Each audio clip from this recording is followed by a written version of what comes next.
नमस्कार प्यारे स्टूडेंट्स। आज से इस वीडियो में हम आपको शुरू कर रहे हैं एक्सरसाइज 1A के उदाहरण।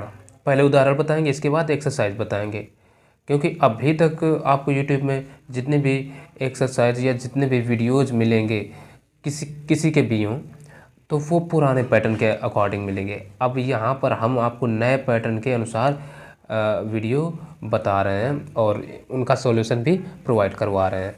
तो इस बात को आप याद रखिए कि ये नए पैटर्न के अनुसार ही बताया जा रहा है। तो उदाहरण हम पहले इसलिए बता रहे हैं ताकि अच्छे से समझ में आए, क्योंकि एग्जाम्पल्स हर कोई छोड़ देता है, कोई नहीं लगाता ज़्यादातर। तो यहाँ आप हमारे साथ एग्जाम्पल्स भी लगाइए। और ये जो किताब है डॉक्टर मनोहर की बहुत ही इम्पॉर्टेंट है, ठीक है ना। ये बिल्कुल नए पैटर्न के अनुसार है और ये सत्र है 2023-24 के लिए, ठीक है। तो आप हमारे साथ बने रहिए और हर एक एक्सरसाइज का, हर एक प्रश्नावली का, हर एक सवाल का सॉल्यूशन आपको मिलेगा। तो यहाँ पर जैसे हल सहित उदाहरण है, तो ये अभी बता रहे, इसके बाद हम एक्सरसाइज बताएंगे, क्योंकि इसमें जो एक्सरसाइज है ना कुछ रिड्यूस कोर्स किया गया है।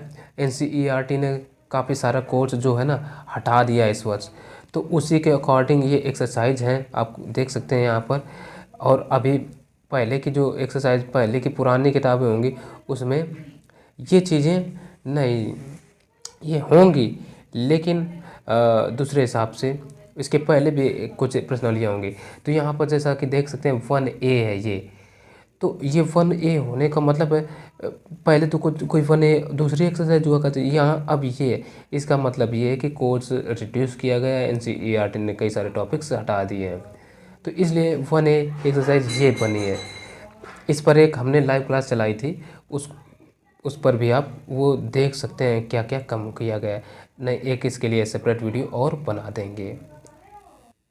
खैर, अब हल करते हैं प्रश्नावली 1A के हल सहित उदाहरण। उदाहरण नंबर 1 है। एक यहाँ पर क्या कह रहा है, कह रहा है संख्याओं 6 और 20 के अभाज्य गुणनखंडन विधि से HCF और LCM ज्ञात कीजिए। तो चलिए हल करते हैं अभाज्य गुणनखंडन विधि से, ठीक। तो सबसे पहले हम देखेंगे संख्याएं में कौन कौन सी दी गई हैं, 6 और 20 है। तो हम इस तरीके से लिख लेंगे 6 को लिखा, तो 6 के अभाज्य गुणनखंड करना स्टार्ट कर देते हैं। तो 6 के अभाज्य गुणनखंड करने के लिए क्या करेंगे, देखो अभाज्य संख्या, अभाज्य का मतलब है अभाज्य संख्याएं आपको तलाशना है। तो सबसे छोटी अभाज्य संख्या हम पहले देखेंगे। तो सबसे छोटी अभाज्य संख्या होती है 2, 2 से इसमें भाग देंगे, तो 2 का भाग देंगे तो 3 बार देगा, 2 तियाँ 6। अब करेंगे 3 से ही, 3 एकम 3, ये हो गया। अब इधर ये 20 है अगली संख्या, तो हम लिखेंगे 20।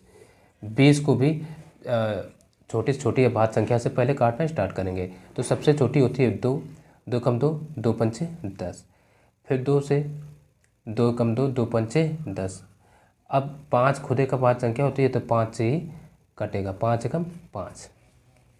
और 5 से वो संख्याएं कटती हैं जिनके इकाई-अंक 5 और 0 हो, याद रखिए। तो अब ये कट गए, तो यहाँ पर अब हम लिखेंगे 6 बराबर, जो 6 के अभाज्य गुणनखंड बने वो 2 और 3 बने ना, तो लिख लेंगे 2 गुणा 3। और 20 के जो बने वो बने 2 गुणा 2 गुणा 5, ठीक। अब कहा गया था अभाज्य गुणनखंड विधि से HCF और LCM ज्ञात कीजिए, तो हमसे HCF और LCM पूछा गया है, तो हम HCF और LCM निकालेंगे अब। तो देखो HCF बराबर, HCF बराबर क्या होगा, जो दोनों में मिल रहा हो परंतु कम बार मिल रहा हो वो लिखो। तो दोनों में 2 मिल रहा है, कम बार मतलब एक बार है, और 3 जो चीज़ नहीं मिले उसको छोड़ दो, ठीक, उसको छोड़ दो। तो HCF तो हमारा ये होगा LCM। तो देखो LCM बराबर, LCM क्या होता है, LCM होता है जो सब में मिल रहा हो परंतु ज़्यादा बार। तो जैसे 2 मिला, सब में मिला, तो 2 को हमने लिखा, परंतु ज़्यादा बार किस में, 2 बार है इसमें, तो 2 बार लिख लिया। और जो चीज़ नहीं मिल रही वो भी लिखेंगे। तो जैसे नहीं मिलने में है 3 और ये 5, तो इनको भी लिख लेंगे। तो अब इन सबका करा लो गुणा, 2 दूना 4 3 12 पंचे 60, यानी जो एलसीएम आया हमारा वो हो गया 60। यही इस सवाल का आंसर। तो अब अगला देखेंगे। अब देखते हैं दूसरा सवाल। दूसरा यहाँ पर क्या कह रहा है, कह रहा है संख्या 6, 72 और 120 का अभाज्य गुणनखंड विधि द्वारा एचसीएफ और एलसीएम ज्ञात कीजिए। अभाज्य गुणनखंड विधि द्वारा एचसीएफ और एलसीएम ज्ञात करना है। आपकी संख्या में दे रखे हैं 3, ठीक है। तो सबसे पहली संख्या क्या है, 6 है, तो 6 को लिखेंगे। अब देखो इसके ये अभाज्य गुणनखंड करना स्टार्ट कर देंगे। तो सबसे छोटी अभाज्य संख्या होती है 2, तो 2 से इसको काटिए। 2 का 2, 2 3 6, 3 बार कटा, और 3 खुद एक अभाज्य संख्या होती है तो 3 से ही कटेगी, काट लिया। अब अगली संख्या क्या है 72, तो 72 को काटिए। तो देखो सबसे इकाई का अंक देखेंगे। इकाई का अंक क्या है 2 है, और 2 एक अभाज्य संख्या होती है। खैर 2 सम संख्या है, ये ध्यान रखिए। और 2 ही एक ऐसी सबसे छोटी सम संख्या होती है जिसका जो कि एक सम होती है, ठीक है। तो यहाँ पर 2 से ही काटेंगे। किसी भी संख्या का यदि इकाई का अंक 2 है तो उसमें 2 से भाग चला जाएगा। तो इसको हम 2 से काट रहे हैं, 2 एकम 2, 2 तियाँ 6।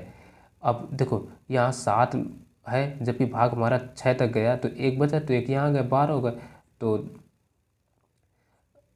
है ना, मतलब 2 12 हो गए, तो 2 छंग 12, फिर 2 से काट लो। इकाई का अंक 6 है, सम संख्या है, 2 से कट जाएगी, 2 एकम 2 और 1 बचा, फिर 2 अट्ठे 16, फिर 2 से काटो, 2 नवा 18, अब 3 से काटो, 3 त्रिका 9, फिर 3 से 3 एकम 3।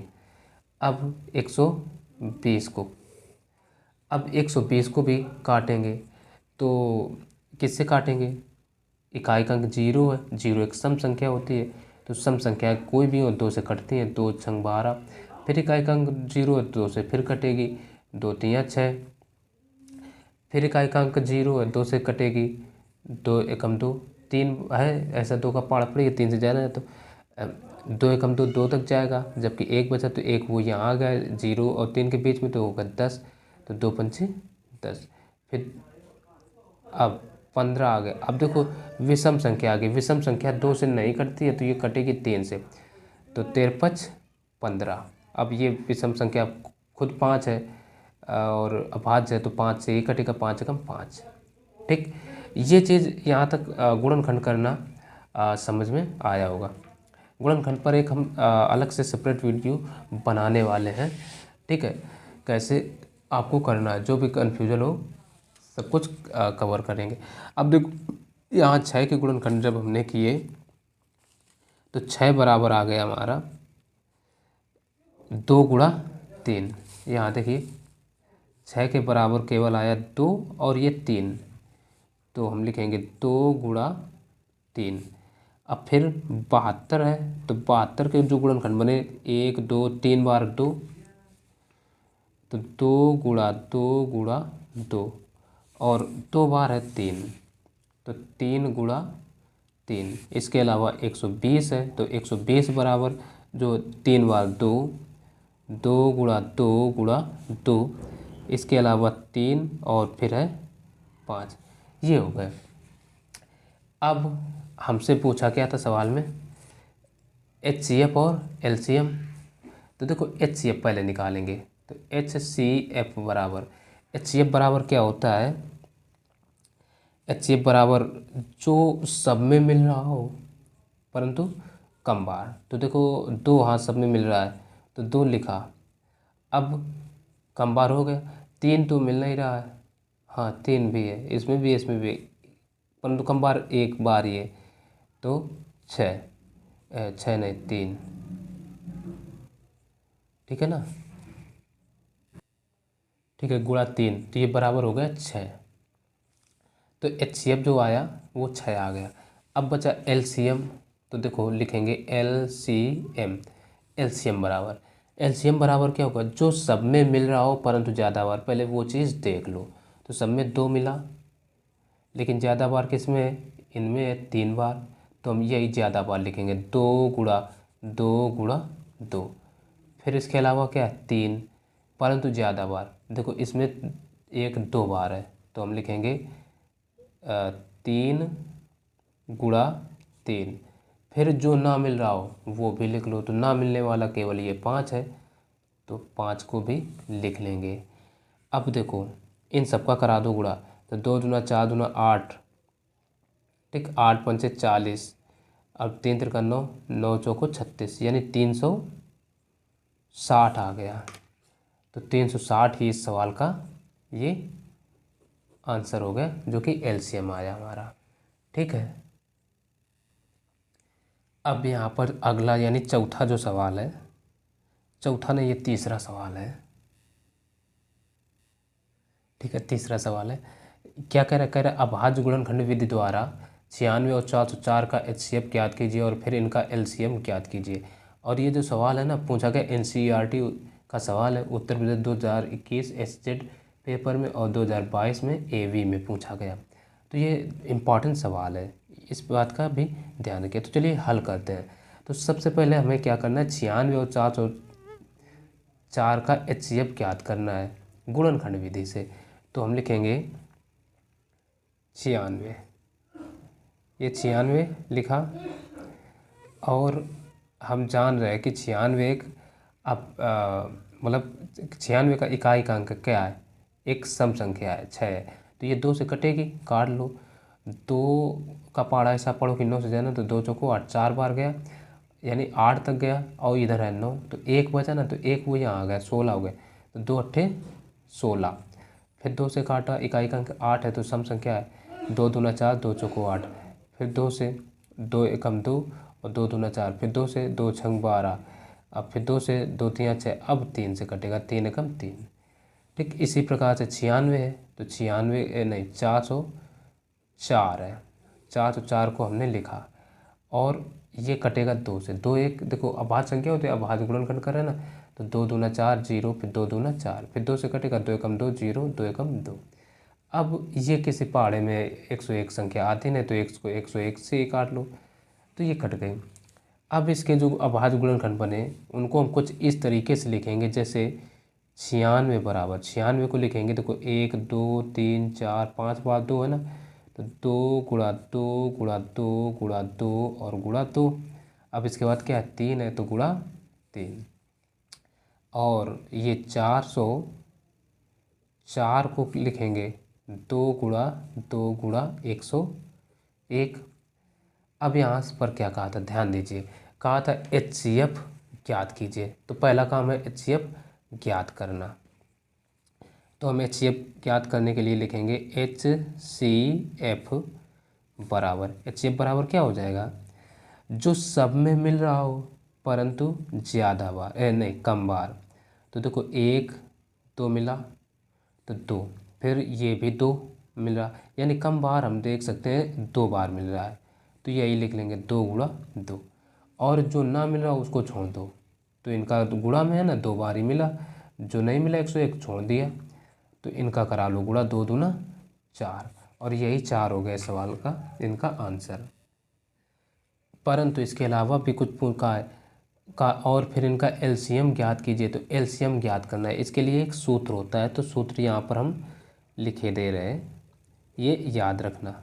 सूत्र वो ये होता है, दो संख्याओं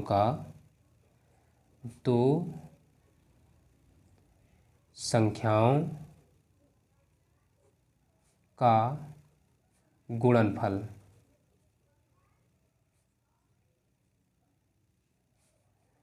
बराबर HCF इंटू LCM, ये होता है।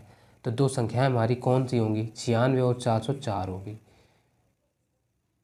404 गुणा 96, ये संख्या होगी। तो HCF कितना है, HCF आया है इसका ये 4 इंटू ये LCM, तो ज्ञात ही करना, तो LCM लिख लिया। तो अब देखो 4 को इसके बटे ले आओ, ठीक, 4 को इसके बटे हम लाते हैं, तो ये इसको सीधा करके लिखे ले रहे LCM बराबर ये 404 इंटू 96 बटे 4, 4 से काट लेते हैं, 4 दूना 8 और 4 चौको 16। भाई देखो 4 से 9 को काटा, 4 दूना 8, एक बचा, एक यहाँ आ गया, 16 हो गया, 4 दूना 4 चौको 16, ये आ गया। तो अब जो बचा उसको हम लिख सकते हैं 404 इंटू कितना 24, 24 ही तो आया कटने पर।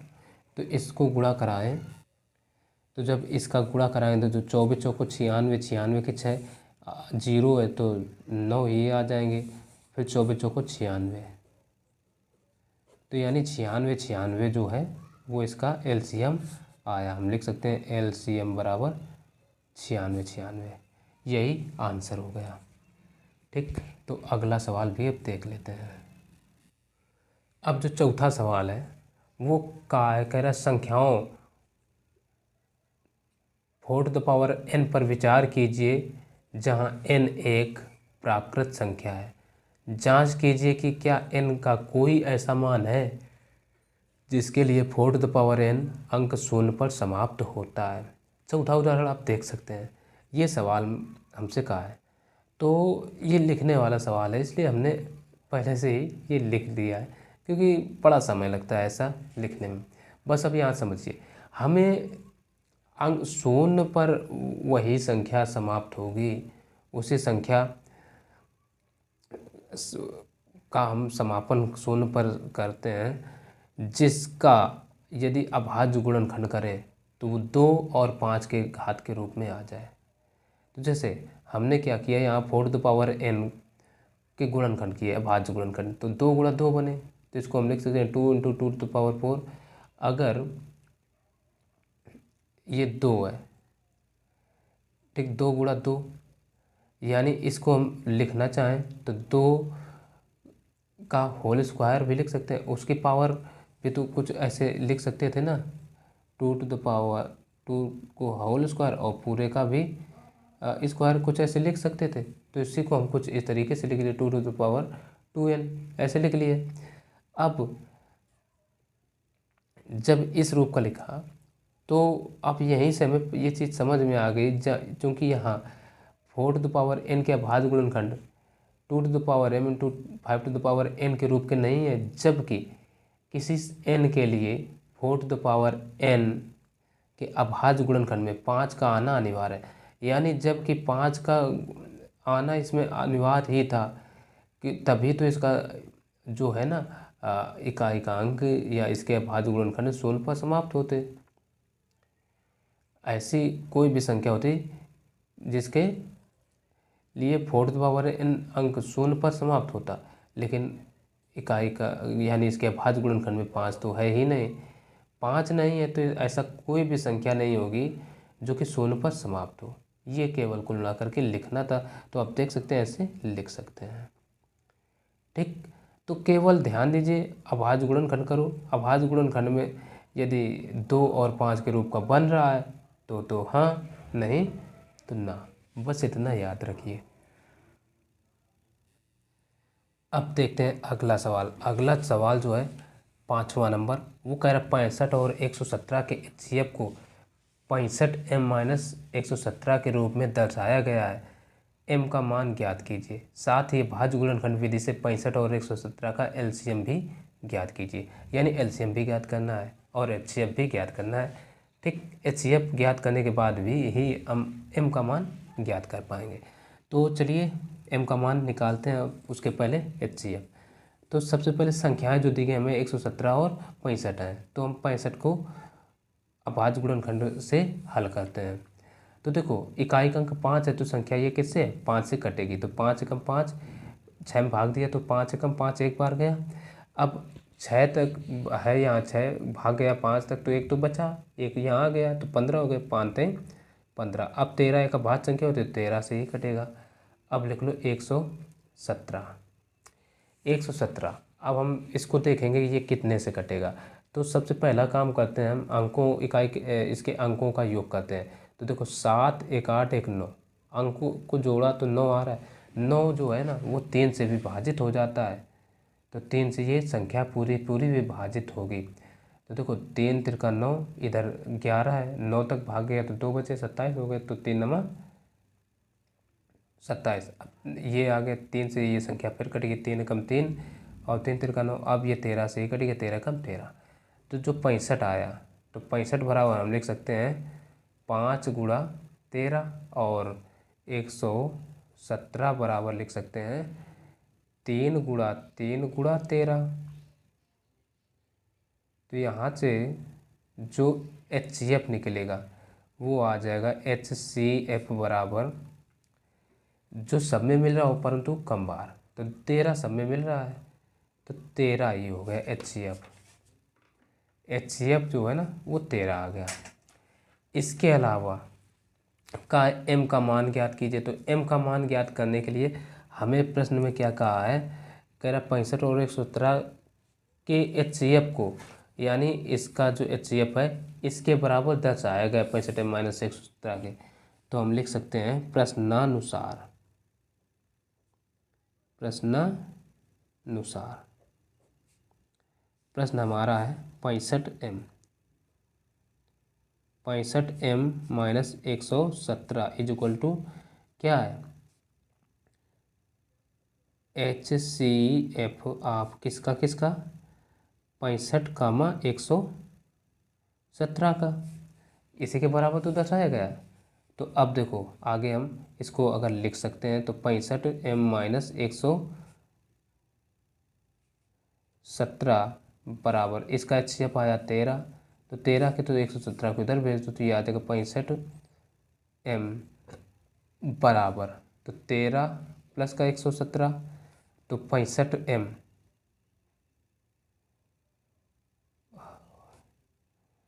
तो ये 65M बराबर, इनको ऐड कर दो तो ये कितना 130 हो जाएगा। तो 65 को इसके बटे भेज दो तो यहाँ से M बराबर आ जाएगा 130 बटे 65, 65 एकम 65, 65 दूना, यानी M का जो मान आया वो आ गया 2। M का मान 2 आ गया। अब ये जो M का मान आया इसके प्रयोग से खैर ये आ गया। अब हमसे कहा है अभाज्य गुणन से विधि से 65 और 117 का LCM ज्ञात कीजिए। अब यहाँ अभाज्य गुणनखंड विधि से ही कहा है 65 और 117 का LCM ज्ञात कीजिए। तो LCM भी हम यहीं निकाल लेते हैं, ठीक है ना। LCM बराबर, क्योंकि अभाज्य गुणनखंड विधि से ही कह दिया है तो हम ऐसे तो निकालेंगे नहीं, अभाज्य गुणनखंड का ही प्रयोग करेंगे, ठीक। तो अभाज्य गुणन के प्रयोग करने के लिए हम गुणनखंड तो हैं ही ऑलरेडी, केवल LCM में वो चीज़ लिखना है जो सब में मिल रही हो परंतु ज़्यादा बार। तो सब में क्या मिल रहा 13, तो 13 तो है एक है बार तो एक बार लिख लिया, जो ना मिल रहा वो भी लिखो। तो 3 नहीं मिल रहा है तो हम लिखेंगे 3 गुणा 3, इसके अलावा 5 भी नहीं मिल रहा है तो लिखेंगे 5। इन सब का करा देते हैं अब हम गुणा, ठीक। तो जब हम गुणा कराएंगे तो देखो 3 तिरका 9, 9 पना 45, 45 इंटू 13 करा लेते हैं। तो इन सब का जब हम गुणा कराएंगे तो ये आ जाएगा 585। तो यही इसका आंसर हो गया LCM। अगला सवाल, अब देखिए अगला सवाल और आज की वीडियो का अंतिम सवाल भी कर दिया है। मासा 99,153 बराबर 9, तो लासा 99,153 है। तो हमें मासा दे रखे हैं तो हम लिखेंगे HCF, ठीक है, HCF या मासा, ठीक। चलो इसी को ब्रैकेट में मासा लिखे ले रहे हैं बराबर कितना 9। और हमसे पूछा क्या है, पूछा है लासा यानी LCM, LCM यानी लासा बराबर क्वेश्चन मार्क। तो जब भी हमें मासा लासा इनमें से कोई पता हो, दो संख्याएं दी गई हों और इनमें से कुछ एक पूछे, तो हम सूत्र लगाते हैं 2 संख्याओं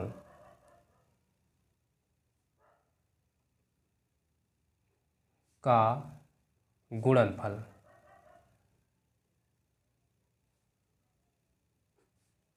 बराबर मासा इंटू लासा।